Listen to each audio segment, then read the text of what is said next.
Good evening everyone.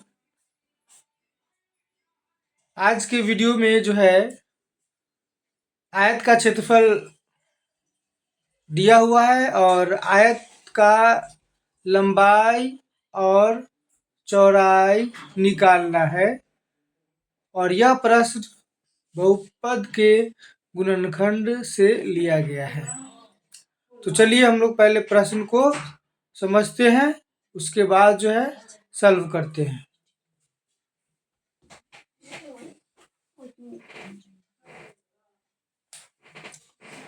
बहुपद के गुणनखंड का है उस आयत की लंबाई और चौड़ाई के लिए संभव व्यंजक निकाले जिसका क्षेत्रफल दिया हुआ है। यानी आयत का क्षेत्रफल दिया हुआ है। ये आयत का क्षेत्रफल दिया हुआ है 25a² माइनस 35a प्लस 12, ठीक है। 25a² माइनस 35a प्लस 12 ये क्षेत्रफल दिया हुआ है और आपको निकालना है आयत की लंबाई निकालना है और चौड़ाई निकालना है, ठीक है ना। तो कैसे निकालेंगे? तो ये प्रश्न बनाने से पहले हम लोग पहले समझेंगे कि आयत आयत को पहले समझेंगे। आयत, इसको रेक्टेंगल भी बोलते हैं, ठीक है। देखिए ये है आपको आयत, आप अच्छे से बना लीजिएगा। ए बी सी डी, ये आयत की आकृति है। ये किसकी आकृति है? आयत की, है ना। तो आयत समझिए, आयत में क्या होता है? आमने और सामने, आमने सामने की भुजा क्या होती है ना, बराबर होती है और समानांतर भी होती है, ठीक है। आमने सामने की भुजा क्या होती है हम लिख देते हैं। आयत में आमने आमने सामने आमने सामने की भुजा, आमने सामने की भुजा, है ना, बराबर बराबर और समानांतर, है ना। क्या होता है? आयत में आमने सामने की भुजा बराबर और समानांतर होता है, ठीक है। ये क्या है? ए बी डी सी के समानांतर भी है और बराबर भी है। नहीं, ए बी, है ना, बराबर है डीसी के और ए बी समानांतर है डीसी के, ठीक है। तो आयत में आमने सामने की भुजा क्या होती है? तो ये आमने सामने की भुजा, तो इसके सामने ये हो गया और इसके सामने ये हो गया, है ना। फिर आप लिख सकते ए डी बराबर बी सी, ए डी समानांतर बी सी, है ना। आयत में क्या होता है? आमने सामने की भुजा बराबर और समानांतर होती है और प्रत्येक कोण जो है इसका, प्रत्येक अंतः कोण 90 डिग्री का होता है। नहीं, आयत में, है ना, प्रत्येक अंतः कोण कितना डिग्री होता है? 90 डिग्री होता है। कितना होता है? 90 डिग्री होता है। ये 90 डिग्री का है। नहीं, 90 डिग्री, तो ये भी 90 डिग्री, ये भी 90 डिग्री है ना, ये भी 90 डिग्री है, ये भी 90 डिग्री है। तो चारों कोणों का योगफल कितना हो जाएगा? 360 डिग्री। अगला पॉइंट यहाँ लिख लीजिए, है ना। आयत, है ना, आयत में चारों कोण, चारों कोणों भी लिख सकते हैं का योग, चार कोण का योग मतलब angle A plus angle B plus angle C plus angle D, 90 degree, 90 degree, 90 degree plus 90 degree, 360 degree, ठीक है। आयत के जो है चारों कोणों का योगफल कितना हो जाएगा? 360 डिग्री और एक कोण का हो जाएगा 90 डिग्री, ठीक है। उसके बाद अगला पॉइंट आप इसमें लिख सकते हैं, आयत का क्षेत्रफल, आयत का क्षेत्रफल, आयत का क्षेत्रफल क्या होगा, लंबाई गुने चौड़ाई, लंबाई गुने चौड़ाई, है ना। इसको ये जो बड़ा ये लाइन है इसको एल मानिए तो ये एल हो जाएगा, तो ये भी एल हो जाएगा, और ये दोनों में से किसी को बी मानिए तो ये बी मानिएगा तो ये भी बी हो जाएगा, क्योंकि आमने सामने की भुजा क्या है, बराबर और समानांतर है, ठीक है ना। तो आयत का क्षेत्रफल क्या हो जाएगा, लंबाई गुने चौड़ाई, तो लंबाई कितना है, एल है, और चौड़ाई कितना है, बी है। इसको लंबाई बोलेंगे और इसको चौड़ाई बोलेंगे, ठीक है। आयत का क्षेत्रफल लंबाई गुनी चौड़ाई हो जाएगा। और आयत का क्षेत्रफल, तो क्षेत्रफल क्या है, ये पूरा एरिया जो है, ये पूरा एरिया क्या है, क्षेत्रफल है। ये पूरा एरिया क्या है, पूरा एरिया क्या हो जाएगा, क्षेत्रफल हो जाएगा, ठीक है ना। अगला, आयत, आयत का परिमाप, आयत का परिमाप, ठीक है। तो पिछले वीडियो में हम वर्ग का परिमाप बताए थे, तो बस उसी तरह से इसमें भी होगा आयत का परिमाप। परिमाप मतलब सम ऑफ टोटल साइड, है ना, total sum of total side, मतलब A B plus B C plus D C plus A D. परिमाप जो निकालेंगे तो सभी भुजा को हम ऐड कर लेंगे, जोड़ लेंगे, है ना। आयत का परिमाप क्या हो जाएगा, A B plus B C plus C D plus A D, A D. अब इसको जोड़िए, ए बी कितना है, एल, प्लस बी सी कितना है, बी है, प्लस बी सी कितना है, सी डी कितना है, एल है, प्लस ए डी कितना है, बी है ना। क्या हो जाएगा, L L, two L, B B, two B, ठीक है। यानी दोनों में क्या कॉमन है, टू कॉमन है, टू कॉमन है तो टू इंटू क्या बचेगा, एल प्लस बी। कोई पूछेगा आयत का परिमाप क्या होता है, तो दो गुने लंबाई प्लस चौड़ाई, एल का मतलब लंबाई, बी का मतलब चौड़ाई, ठीक है। तो ये हो गया आपका आयत का क्षेत्रफल, लंबाई हो गया, ये परिमाप हो गया। अब आपको जानना है, ये देखिए इसमें विकर्ण भी होता है, आयत का क्या होता है, विकर्ण भी है, ठीक है ना। तो ऐसा करें, पहले इतना को नोट करिए, उसके बाद हम आयत के विकर्ण को बताएंगे, पहले इतना नोट करिए, ठीक है, जल्दी से नोट करिए। उसके बाद मिटा के फिर हम आपको आयत का विकर्ण बताएंगे आपको, ठीक है। भर गया है, बोर्ड भर गया है, चलिए जल्दी जल्दी नोट करिए।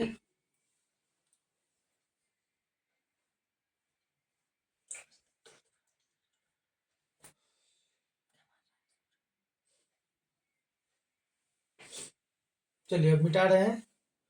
अब इसमें लगभग लगभग सारी जानकारी आयत से हो ही गया, कुछ और बचा उसको भी क्लियर कर देते।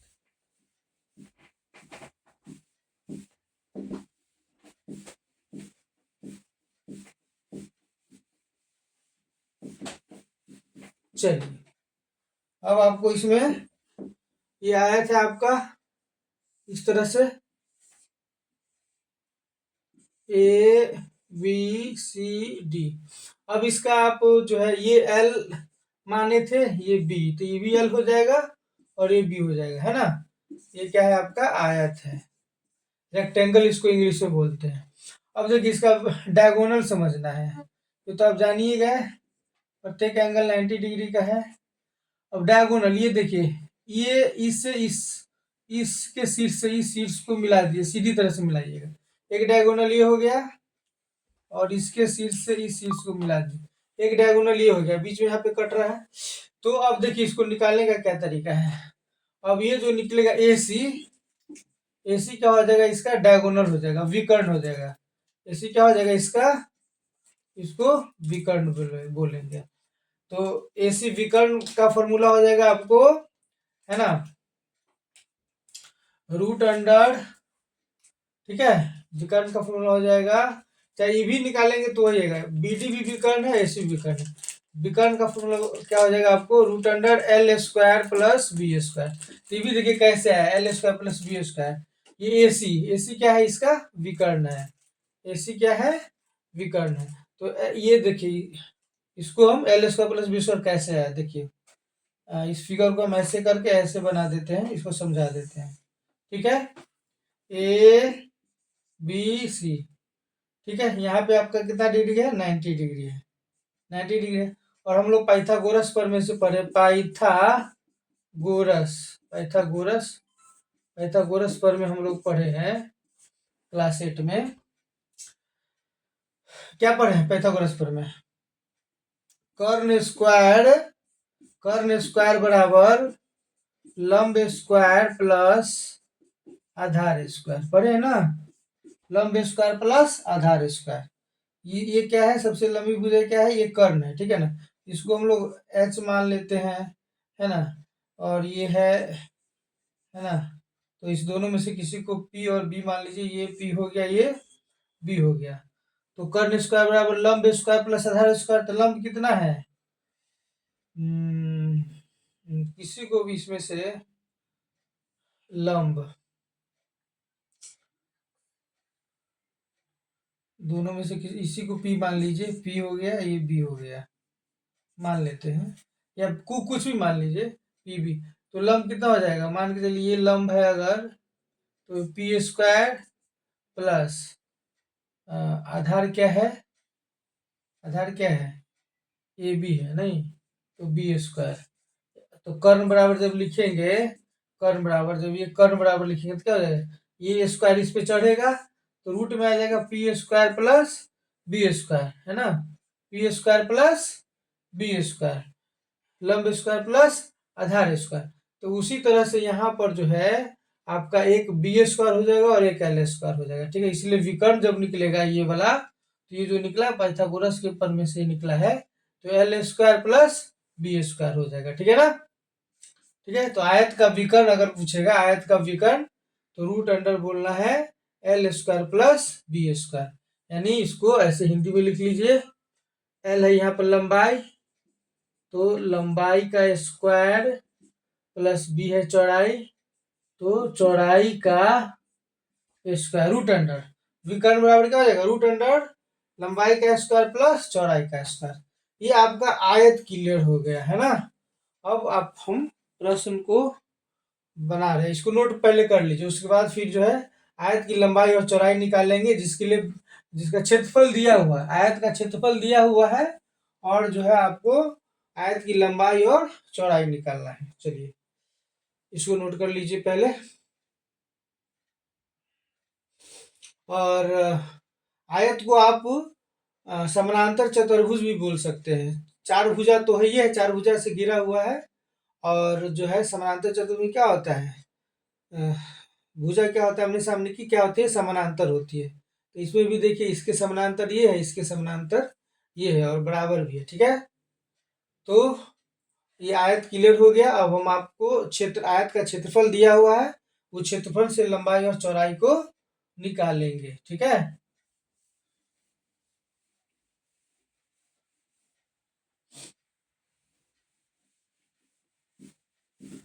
चलिए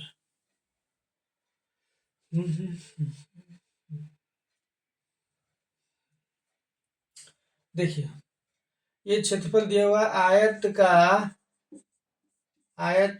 क्षेत्रफल दिया हुआ है 25a² माइनस 35a प्लस 12, ठीक है।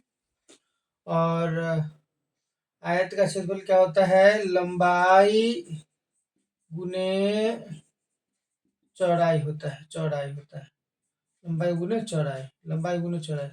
अभी ये देखिए, इसको गुणनखंड कर लीजिए, है ना। तो 25a² प्लस 12, इस दोनों को फर्स्ट और लास्ट को मल्टीप्लाई कर लीजिए रफ में, है ना। तो लग 300 आएगा। यहाँ लीजिए 20a माइनस 15a, तो 20 15 35 और 15 दूना 30, 300। और इस दोनों को मल्टीप्लाई करिएगा तो 300a² आ जाएगा, है ना। मिडिल टर्म को तोड़ना है, तो 20 और 15 के रूप में आप तोड़ दीजिए, है ना। इस ढंग से तोड़ेंगे कि इस दोनों के गुना के बराबर आना चाहिए। तो 20 और 15 को जोड़ने घटाने पर माइनस 35 से आया, दोनों को मल्टीप्लाई किए हैं तो इस दोनों को मल्टीप्लाई के बराबर आया है, यानी 300a² आया। कितना आया है, 300 गुना करने पर इस दोनों को। अब इस दोनों में कॉमन ले लीजिए, कॉमन क्या है 5a कॉमन है, 50 25a² बच गया, 5 चौका 20, ये तो कॉमन है। इस दोनों में क्या कॉमन है 15a है 12 है, 3 पचे 15 माइनस 3 कॉमन ले लीजिए, 3 पचे 15 माइनस कॉमन है तो ये प्लस क्या हो जाएगा माइनस हो जाएगा, 3 चौके 12, देखिए माइनस माइनस प्लस, 3 चौके 12, 3 4 जा 12 माइनस, यहाँ नहीं कुछ तो प्लस प्लस माइनस माइनस, 3 5 जा 15 और ये ठीक है। अब 5a माइनस 4 5a माइनस 4 दोनों साइड है, फिर अब 5a माइनस 4 कॉमन आ जाएगा तो क्या बच जाएगा यहाँ 5a माइनस 3, 5a माइनस 3 बच गया। अब इसमें से जो है लंबाई और चौड़ाई निकालना है, प्रश्न करें कि लंबाई और चौड़ाई निकाले तो लंबाई बराबर कितना हो जाएगा, लंबाई बराबर लंबाई बराबर ये दोनों में से कोई आप मान लंबाई ले सकते हैं, लेकिन लंबाई संभवतः ज्यादा होता है, इसीलिए 5a माइनस 3 ले लीजिए लंबाई, और चौड़ाई आपको हो जाएगा 5a माइनस 4, दोनों में से किसी को लंबाई चौड़ाई मान सकते हैं, ये भी आंसर हो सकता है, अथवा करके आप इसको चौड़ाई और इसको लंबाई भी दिखा करके आप आंसर दे सकते हैं, ठीक है, गलत नहीं माना जाएगा, ठीक है ना। ये आपका आंसर हो गया, ठीक है। चलिए तो बहुत बहुत धन्यवाद, आशा करते हैं कि वीडियो आपको पसंद आया होगा, जो बच्चे पढ़ने वाले हैं, जो मेहनत करने वाले हैं, खास करके उसको तो ज़रूर अच्छा लगा होगा, है ना। तो यदि मेरा वीडियो पसंद आता है तो मेरा चैनल का नाम है यूट्यूब पर सुमन कुमार मैथ सॉल्यूशन, उसको लाइक करिए, जो सब्सक्राइब नहीं किए सब्सक्राइब कीजिए, है ना, जिसको ज़रूरत है उसको शेयर करिए, और फेसबुक पर भी ये वीडियो उपलब्ध है सुमन कुमार, तो वहाँ भी आप देख सकते हैं, फेसबुक पेज को जो फॉलो नहीं किए फॉलो कीजिए। बहुत बहुत धन्यवाद, गुड नाइट।